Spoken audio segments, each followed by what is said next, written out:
Welcome to Kavitha recipe Tamil. எல்லோருக்கும் இனிய பொங்கல் நல்வாழ்த்துக்கள். ஃபஸ்ட்டு எங்கள் வீட்டு பொங்கல் வீடியோ தான் பார்க்க போகிறோம். இப்போ பொங்கல் வைக்கிறதுக்கு எவ்வளவு அரிசி எடுத்து எவ்வளவு பக்குவமாக செய்கிறோங்கிறத பார்க்கலாம். நான் அந்த மாதிரி உலக்கில் ஒரு பாதி உலக்க அரிசி எடுத்திருக்கேன். அதில் பாசிப்பருப்பு கொஞ்சமாக, சிறு பருப்பு இல்லை, அது கொஞ்சமாக எடுத்து சேர்த்துக்க போகிறேன்.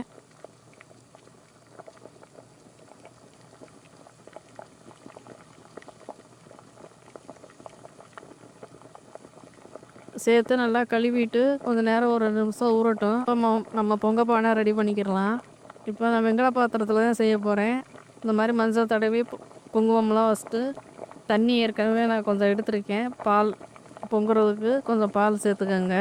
இப்போ 1/4 படி பச்சரிசின்னா அதே அளவு வெல்லம், பெரிய வெல்லம் எடுத்துக்கோங்க.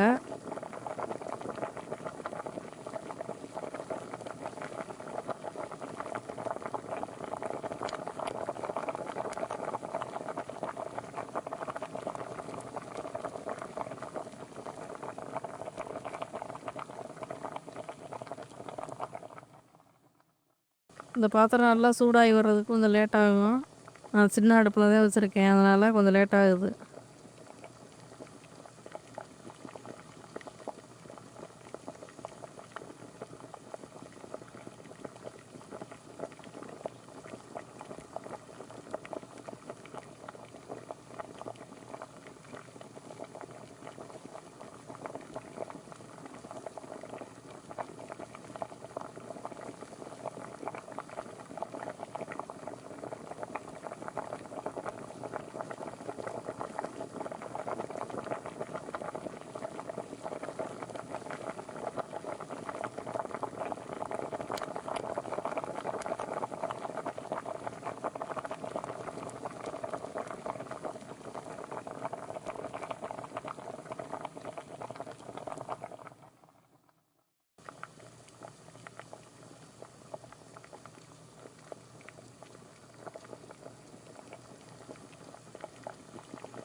இப்போ பால் பொங்கிருச்சு. இப்போ அரிசியை சேர்த்துக்கலாம்.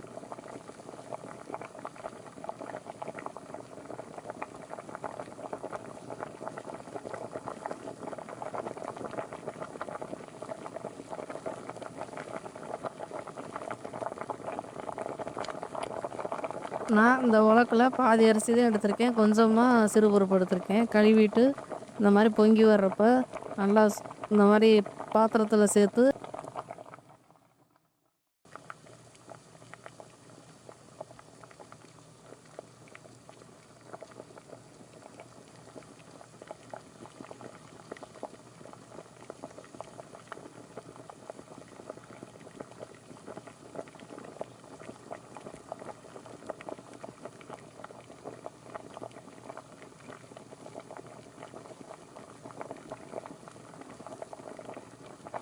நல்லா கலந்து விட்டுக்கோங்க. இப்போ ஏலக்காய் 1 2 தட்டி இது கூட சேர்த்து வச்சுருக்கேன்.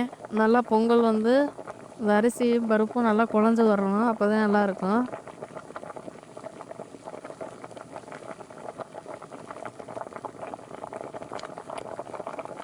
இப்போ 1/2 கிலோ பச்சரிசின்னா நீங்கள் 1/2 கிலோ வெல்லம் சேர்த்துக்கோங்க. நான் 1/4 கிலோ பச்சரிசினா 1/4 கிலோ வெல்லம் எடுத்துக்கணும். இப்போ முந்திரி திராட்சையை வறுத்து எடுத்துக்கலாம். இப்போ நெய் ஊற்றி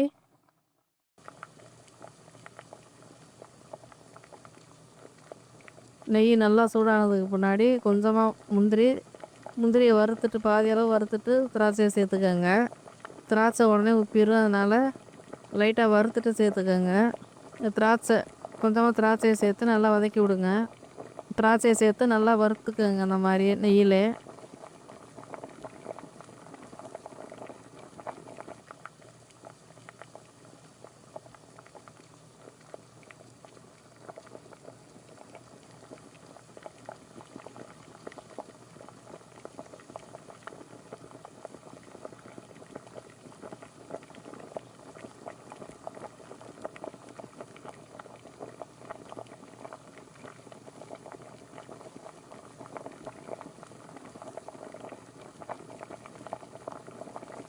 இந்த மாரி நல்லா பொன்னிறமா வந்ததுக்கு முன்னாடி ஸ்டவ் ஆஃப் பண்ணிட்டு, அது ஓரமா இருக்கட்டும். நம்ம எல்லா வெல்லம்லாம் சேர்த்துட்டு கடைசியா சேர்த்துக்கலாம்.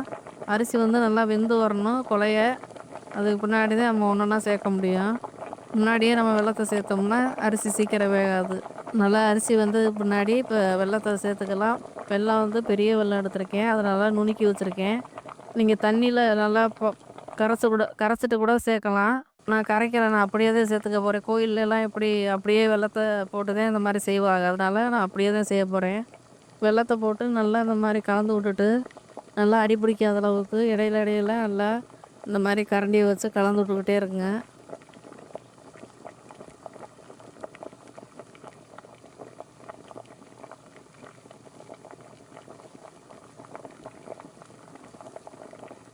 இப்ப வேகட்டும். ஒரு பக்கம் இப்ப மஞ்ச கொத்த வந்து நான் இந்த மாரி பாத்திரத்தில கட்டி விட்டுக்கலாம். முன்னாடியே பொங்கல் வைக்கிறதுக்கு முன்னாடியே கட்டுனா, நம்ம பாத்திரம் சூடாக சூடாக இந்த மாரி மஞ்ச கொத்து கருப்பாயிரும். நாங்க வந்து எப்பயுமே பொங்கல் இறக்க போறதுக்கு முன்னாடி தான் நாங்க இந்த மாரி கட்டுவோம். எங்க ஊர் பழக்கம்.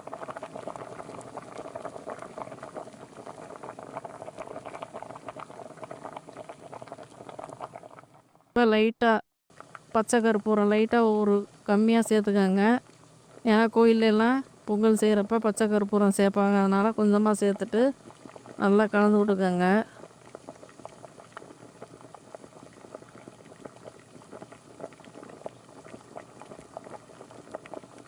இப்ப முந்திரி திராட்சைய கடைசியா நல்லா இந்த மாரி வறுத்து வச்சிருக்கத கடைசியா இந்த மாரி கொட்டிட்டு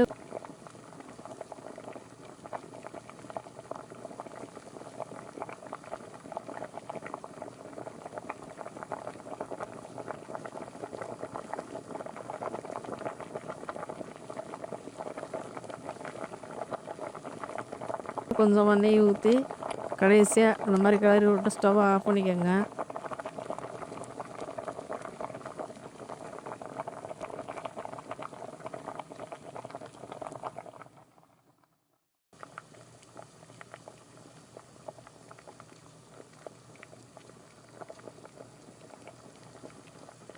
நல்லா பொங்கல் இந்த மாரி கலந்து விட்டுக்கிட்டே இருங்க. தண்ணியா இல்லாம நல்லா கொஞ்சம் திக்கா வரணும். கொஞ்சம் தண்ணியா இருந்தா கூட நீங்க ஸ்டவ் ஆஃப் பண்ணிக்கோங்க. கடைசியா கொஞ்சம் கெட்டித்தன்மை ஆயிரும். இப்போ பொங்கல் வச்சு முடிச்சாச்சு. நான் சாம்பார் வைக்க போறேன். சாம்பார் வந்து தாளிப்பு எதுவுமே இல்ல. பொங்கல் வைக்கிறப்ப எப்படி சாம்பார் செய்கிறோமோ அதே மாரி தான் செய்ய போறேன். ஒரு 7 வகை காய் சேர்த்து செய்ய போறேன். மொச்சை, பட்டாணி, அவரைக்காய், கத்தரிக்காய், பரங்கிக்காய், பூசணிக்காய், உருளைக்கிழங்கு இதெல்லாம் கட் பண்ணி வச்சுருக்கேன். தக்காளி 2 தக்காளி கட் பண்ணி வச்சுருக்கேன். பருப்பு நல்லா வேக வச்சு எடுத்து வச்சுருக்கேன். குக்கரில் தான் செய்ய போறேன். இப்போ வேக வச்ச பருப்பு இந்த குக்கரில் சேர்த்துட்டு